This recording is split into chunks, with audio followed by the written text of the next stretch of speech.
Hello friends, आप सभी का बहुत बहुत स्वागत करता हूं मेरे YouTube चैनल केवट सर का गणित क्लास में।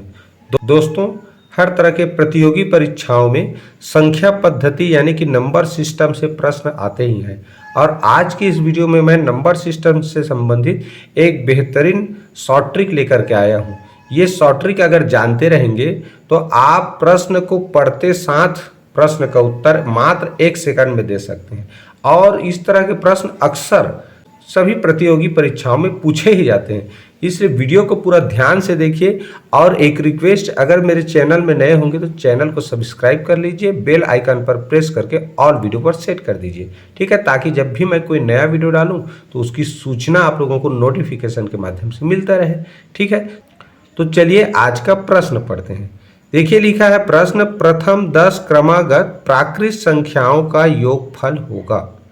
देखो, इसी प्रश्न को इस तरह भी लिख सकते हैं, यानी कि 1 धन 2 धन 3 धन 4 धन 5 धन 6 धन 7 धन 8 धन 9 धन 10, यानी कि 1 से लेकर 10 जो क्रमागत प्राकृत संख्या है उसका योगफल क्या होगा, ऐसा भी पूछा जा सकता है। अब इसी प्रश्न को इस तरह भी लिखा जा सकता है ना, प्रथम 10 क्रमागत प्राकृत संख्या। तो प्रथम का अर्थ क्या होता है, शुरू से, जहां से प्राकृत संख्या स्टार्ट होता है। तो 1 से प्राकृत संख्या स्टार्ट होता है, तो प्रथम 10 क्रमागत प्राकृत संख्या क्या है, या इस तरह से 1 से लेकर 10 तक की प्राकृत संख्याओं के बीच में, ठीक है। या इसी को इस तरह भी पूछ सकते हैं, 1 से 10 तक की क्रमागत प्राकृत संख्याओं का योगफल क्या होगा, ऐसा भी पूछा जा सकता है। या 1 धन 2 धन 3 धन ऐसे डैश डैश करके फिर धन 9 धन 10 का मान होगा या योगफल होगा, ऐसा पूछा जा सकता है, ठीक है।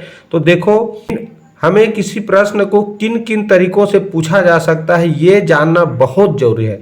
आप केवल इस तरह 1 से 10 तक को जोड़ना जानते रहेंगे और ऐसे बना के और इस तरह प्रश्न बना कर दे दिया और आप कहीं उस जगह समझ नहीं पाए तो भी समस्या हो जाएगा, ठीक है। इसलिए किसी भी प्रश्न को किन किन तरीकों से पूछा जा सकता है ये जानना जरूरी है, इसीलिए मैंने ये प्रश्न बनाकर रखा है, ठीक है।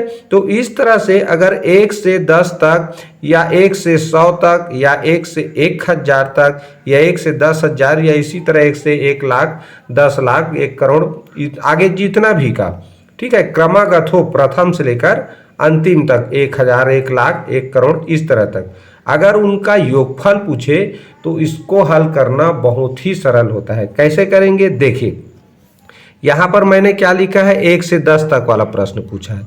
तो क्या करेंगे, ये 10 का आधा कर लेंगे। 10 का आधा कितना होता है जी, 5 होता है। कितना होता है, 5। अब इसी को 2 बार लिख लेना है। कितना आ गया आंसर, 55, यानी कि 55 क्या है, इस प्रश्न का उत्तर है।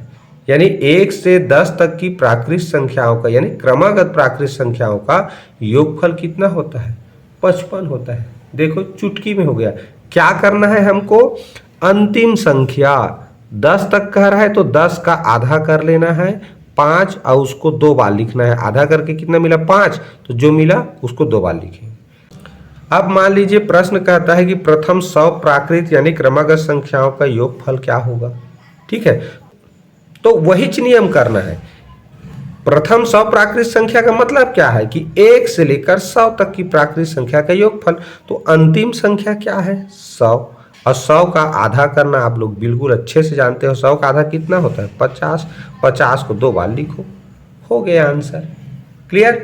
ठीक इसी तरह मान लीजिए हमको इस तरह प्रथम 1000 क्रमागत प्राकृत संख्याओं का योगफल पूछे, तो कुछ नहीं करना। प्रथम 1000 का मतलब क्या होता है, 1 से लेकर 1000 तक की जो प्राकृत संख्या है, क्रमागत है, बीच में कोई संख्या छूटा नहीं है, उसे कहते हैं क्रमागत।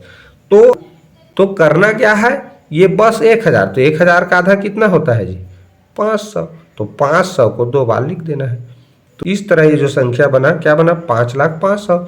यही क्या हो जाएगा, प्रथम 1000 क्रमागत प्राकृत संख्याओं का योगफल, ठीक। तो इस तरह से इस नियम का उपयोग करके चाहे 1 करोड़ का पूछे, 10 करोड़ का, 1 अरब, 1 नील, 1 पद्म, 1 शंख, जिसके सबसे बड़े स्थान पर 1 होना चाहिए और बाकी क्या होना चाहिए, शून्य रहना चाहिए। जैसे देखो सबसे बड़ा स्थान इसमें 2.5 है तो 1 है, बाकी 0 है। इसमें देखो 1 और 0 0। तो इस तरह का संख्या हो और वो अंतिम संख्या हो और 1 से शुरू हो रहा हो, तो उसका अगर योगफल जानना है तो बस ये जो अंतिम संख्या है उसका क्या करना है, आधा करना है। और अंतिम संख्या का आधा करना बिल्कुल सरल है। ठीक, तो आधा करके जितना आएगा उसको 2 बार लिख देना है, उत्तर आ जाता है। जैसे 10,000 का क्या होगा, 10,000 का आधा 5,000, तो 5,000 को 2 बार लिख दो, तो ये हो जाएगा इसका आंसर। यानी प्रथम 10,000 क्रमागत प्राकृत संख्याओं का योगफल क्या होगा, इस तरह। तो आज का यह शॉर्ट ट्रिक आप लोगों को कैसा लगा प्लीज़ कमेंट करके ज़रूर बताइए। वीडियो को एक लाइक करना मत भूलिए, ठीक है। और आगे एक और शॉर्ट ट्रिक वाला वीडियो आने वाला है आप लोगों के लिए, तो वीडियो में बने रहिए और पूरा वीडियो देखें। इसके लिए बहुत बहुत धन्यवाद।